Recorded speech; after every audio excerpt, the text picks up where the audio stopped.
Title of my talk is Saving Dumbledore, Moral Imagination and Forgiveness in Harry Potter's Death.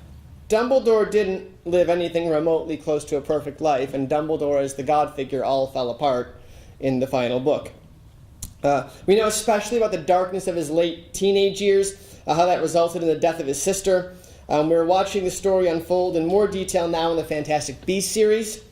Dumbledore told Harry in explaining why he didn't just tell him the whole truth and the entire plan ahead of time, that he was afraid Harry would let his hot head get ahead of his good heart.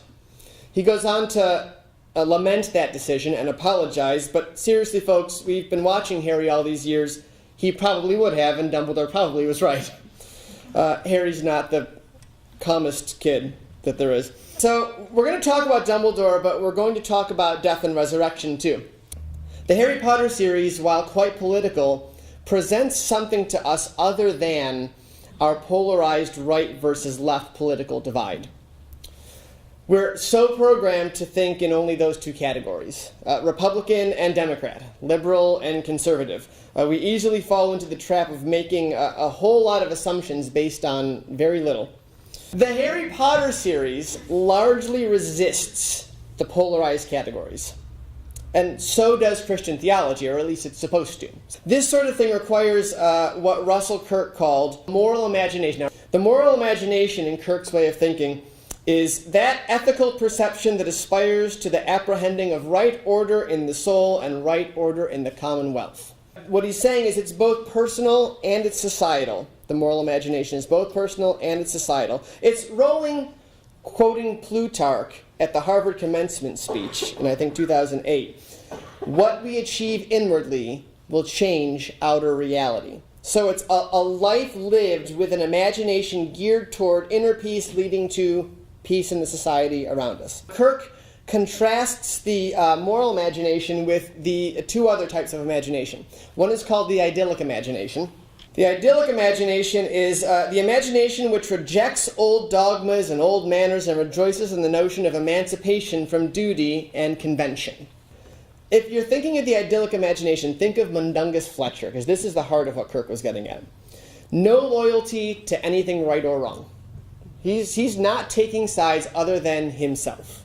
All that matters is saving Mundungus.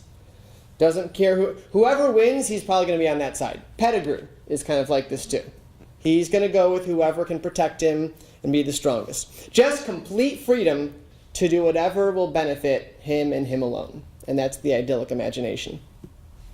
Then there's the diabolic imagination.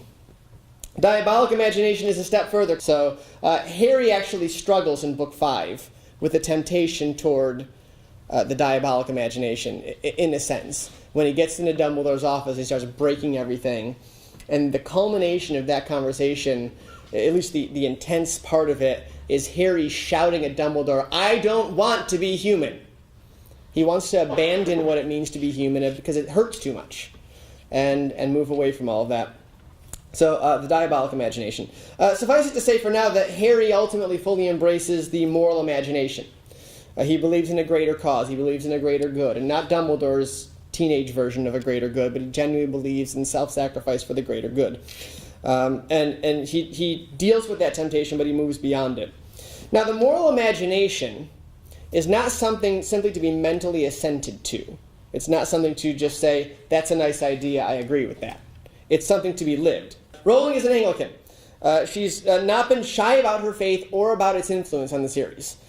She refused to talk in detail about it for a long time. She wouldn't talk about it at first because it would give the story away.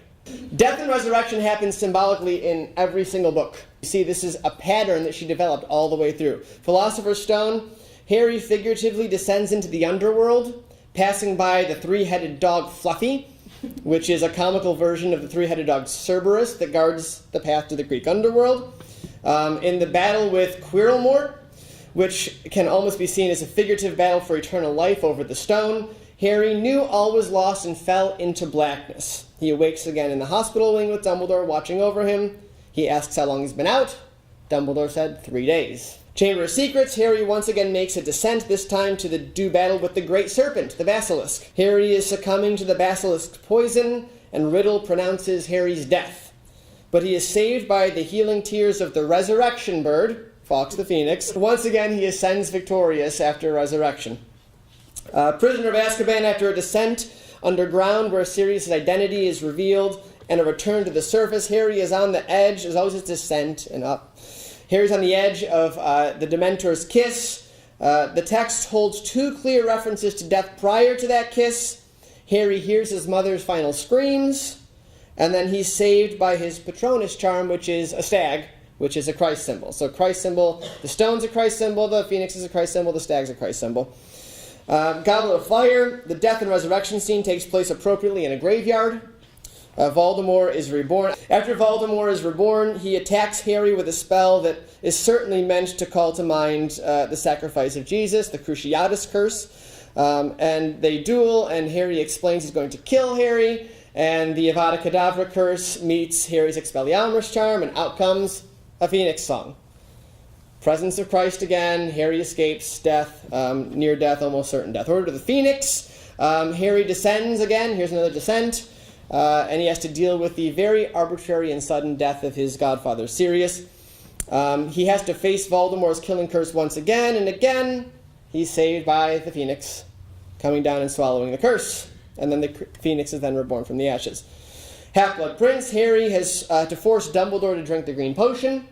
It's pointing to certain death. He's about to be dragged under the water. And red and golden flames, Phoenix again, from Dumbledore erupt around him. And he rises from the underground, once again having been saved by death. In Deathly Hallows, it's not subtle. He just dies. So the setup for where Rowling is going is actually strongly liturgical. Because there's this sort of Christmas to Good Friday to Easter thing that happens. And it happens in every book. Christmas is very important in each book. And I've got essays about that as well. But Christmas is very important in each book. This is from the book of Revelation. This is sort of an apocalyptic depiction of Christmas. Then I witnessed in heaven an event of great significance. I saw a woman clothed with the sun, with the moon beneath her feet, and a crown of 12 stars on her head. She was pregnant. She cried out because of her labor pains and the agony of giving birth. Then I witnessed in heaven another significant event. I saw a large red dragon with 7 heads and 10 horns, with 7 crowns on his head. His tail swept away 1/3 of the stars in the sky, and he threw them to the earth. He stood in front of the woman as she was about to give birth, ready to devour her baby as soon as it was born. She gave birth to a son who was to rule all the nations with an iron rod, and her child was snatched away from the dragon and was caught up to God and to his throne. And the woman fled into the wilderness, where God had prepared a place to care for her for 1,260 days. So in Deathly Hallows, I won't do all the Christmases, but in Deathly Hallows, Rowling takes Harry, puts him in the place of his birth, and as the bells ring in Christmas Day, he gets attacked by a giant serpent. She's not being subtle here. And so it's not an accident. Harry is traveling through the hero's journey of the Christian, coming out of the darkness of exile at Christmas. I comes out of the darkness of exile and then into the very dim light of Christmas, and then is destined for the utter darkness of death and then the brilliant light of resurrection. That's where Harry's going. And that death is going to do something very important. It's going to actually break the power of evil. We're going to talk about atonement theology a bit. That's going to be fun. Important to atonement theology, or the atonement that Christ accomplishes, is the willingness of death, of voluntary death. This is really important, the voluntary part of it. Jesus was arrested by a violent mob, but it's very clear that that was the purpose all along. He says in John, "For this reason the Father loves me, because I laid down my life that I may take it up again. No one takes it from me, but I lay it down of my own accord." I have authority. He's laying it on here. I have authority to lay it down, and I have authority to take it up again. This charge I have received from my Father. So, the willingness is really important. Jesus is arrested, and he's taken to the cross, but he could have come down, he could have stopped the mob, he could have done all of those things, could have called a legion of angels, we know all this. As with Christ, and as with a lot of these Christ figures in literature, think about Aslan as well in the Narnia books, it is the willingness that makes the difference. Harry understood at last, Rowling writes, that he was never supposed to survive. His job was to walk calmly into death's welcoming arms. Dumbledore had known that Harry would not duck out. that he would keep going to the end, even though it was his end. A willing choice to die. Harry's conversation with Dumbledore at King's Cross is so telling here. Dumbledore's explaining what happened. That he died and all that, and Harry says, I didn't defend myself. I meant to let him kill me, because Dumbledore's also saying, you might not really be so dead. And Harry's going, no, hang on, that was supposed to happen. Like, Harry's worried he got it wrong. Like, I died wrong, I didn't defend myself. I meant to let him kill me. And that, said Dumbledore, will, I think, have made all the difference. So with this willing sacrifice, Harry achieves this Christ-like victory over death. Now, we can get into the debate about the whole, is it in your head, is it not in your head? Let's just stick with it happened right now, because Dumbledore says even if it's only happening in your head, it's still real, and that's a whole other lecture. So we're just going to talk about it as though this is something that's real, because even if it's in his head, Dumbledore says it's real. And Dumbledore's my favorite character, so he's right. Harry is not the Jesus of the wizarding world. Like in the way that Aslan is the Jesus of Narnia, right? There's no God figure in Harry Potter. There's no divine being of any kind. Harry accomplishes a Christ-like sacrifice, but he doesn't ransom the whole wizarding world or bring about their redemption from the fall. That's not what's going on. So I want to be careful about what we're saying here. We're not talking about Rowling allegorically retelling the Christian story. We're talking about Rowling symbolically portraying the Christian story. Really just telling a good story that is so heavily influenced by the Christian one that it comes across this strongly. So, this makes Harry what we call a Christ figure. He's not a stand-in for Christ, he's not a Christ allegory, but he is a Christ figure. Gandalf would be another type of Christ figure. Harry's death doesn't fit the substitutionary model at all. He's not paying for anybody else's sins. He's not standing in their place as a sacrificial lamb or a scapegoat. So apart from the idea that Voldemort threatened to kill all his friends unless he gave himself up, it's not theologically substitutionary. It is, however, a death that breaks power, and this gets really interesting after he comes back from the dead. It releases those in the wizarding world for whom he died from the power of Voldemort. So Abelard's emphasis on the exemplary love of Christ in his death is also found in Rowling's work, because you've got Lily sacrificing herself out of love. You've got Harry sacrificing himself out of love. You have Dobby. So this emphasis on love in death is huge in Rowling's work. But what Harry's death accomplishes in particular is victory over the tyrannical power of Voldemort. He says, I've done what my mother did, which means love is key to this. Harry decides he loves the people, and that's why he's going to die. I've done what my mother did. They're protected from you. Haven't you noticed that none of the spells you put on them are binding? You know, Voldemort kept trying to silence them all, and it would only last a few seconds, and they'll start talking again. Nothing that Voldemort did would actually affect them. He says, you can't torture them. You can't touch them. You don't learn from your mistakes, Riddle, do you? Love it when he calls him Riddle. So, while not cosmic in its scope, Harry accomplished a defeat of Voldemort's power over the wizarding world with his death and return.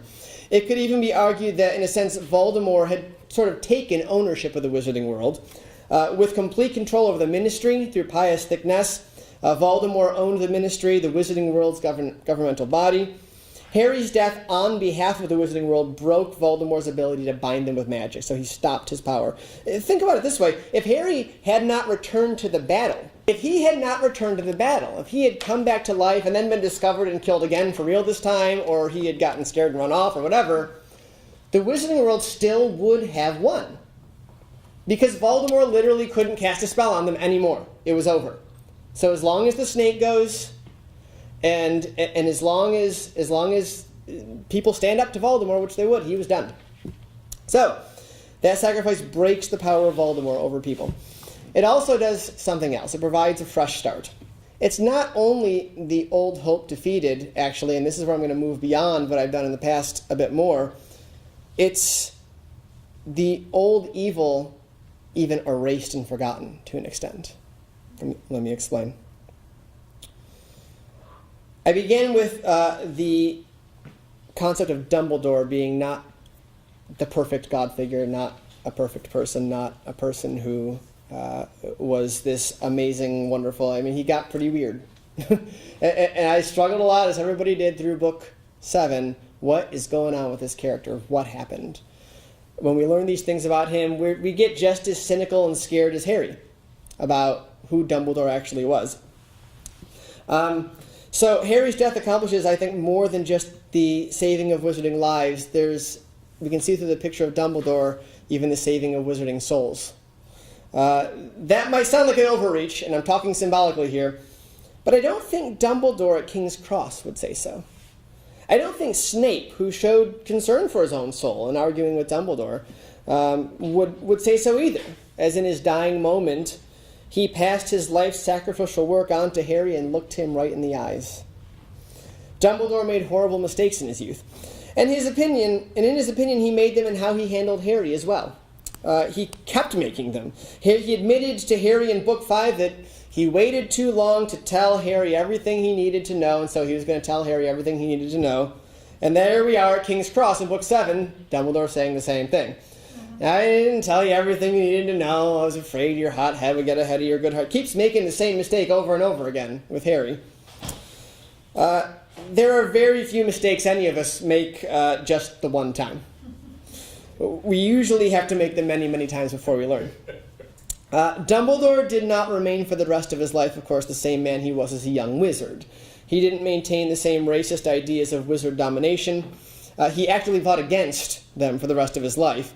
He gave up his quest for the Hallows until he had that moment of weakness where he put the ring on. So it was still there. Even at, by my calculations at the time I wrote this, 157 years old, when faced with his worst memory, he had to relive the death of his sister. He avoided the position of minister because he didn't trust himself. He was trying to get as far away from his own sins and his own temptations as possible. He didn't want to have that much power. So Harry's meeting with Dumbledore at King's Cross reveals to us the real Dumbledore, a man broken by his own failures.